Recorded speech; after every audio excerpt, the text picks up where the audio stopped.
আমাদের সিন্ধু বৌদ্ধ খ্রিস্টান ঐক্য পরিষদ যুব কমিটির মতলব উপজেলার নতুন কমিটি ঘোষণার আলোচনা সভায় আজকের অনুষ্ঠানের প্রধান অতিথি মতলব উপজেলা হিন্দু বৌদ্ধ খ্রিস্টান ঐক্য পরিষদের সভাপতি, ওনারে আমি আগে থেকেই চিনি।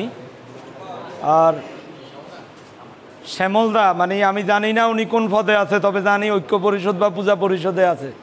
তো আমি উপজেলা পূজা পরিষদ এবং হিন্দু বৌদ্ধ খ্রিস্টান ঐক্য পরিষদের নেতৃস্থানীয় সকল ব্যক্তিকে সম্মান জানাই।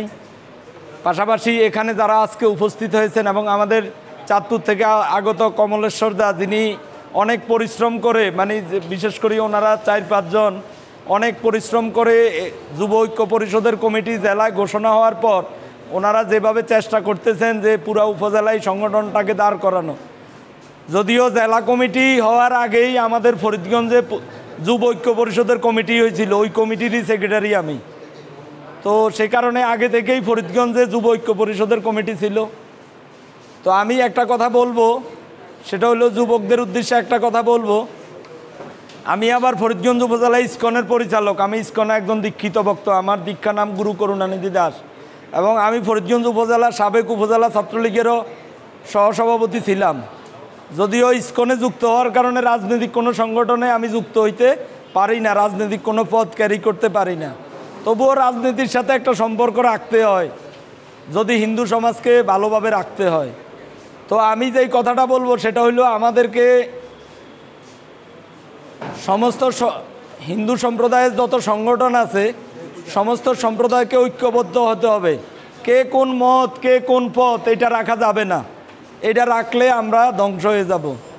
যে আমি মনে করতে পারি আমি ইসকন, আরেকজনও বলদেব, আরেকজন ওইটা না। আমরা যারা এই আরেকটা কথা ওই দাদা বলছে সংখ্যালঘু, আসলে আমি এটা মানতে পারি না। আমরা কেন সংখ্যালঘু হমু?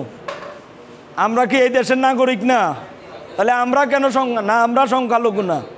আমরা এই দেশে আছি, এই দেশে থাকবো, আমরা এই দেশ থেকে যাব না।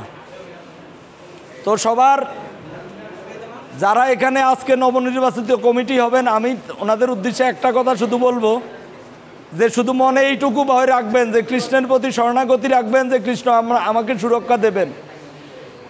বাদ বাকিটা হইল সমস্ত হিন্দু সম্প্রদায় যে যেই পর্যায়েই থাকুক, যে যেই অবস্থানেই থাকুক, সবার সাথে ঐক্যবদ্ধ থাকবেন। ঐক্যবদ্ধ থাকলেই আমরা কি একটা জায়গায় পৌঁছতে পারবো, কোনো সন্দেহ নাই।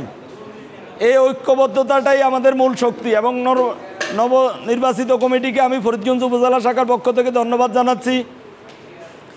যে কোনো সমস্যা ফরিদগঞ্জ উপজেলায় যদি কোনো ধরনের কোনো সমস্যা আপনাদের কারো কোনো প্রয়োজন হয়, সাথে সাথে স্মরণ করবেন, সেটা হোক যে কোনো সমস্যা। হরে কৃষ্ণ।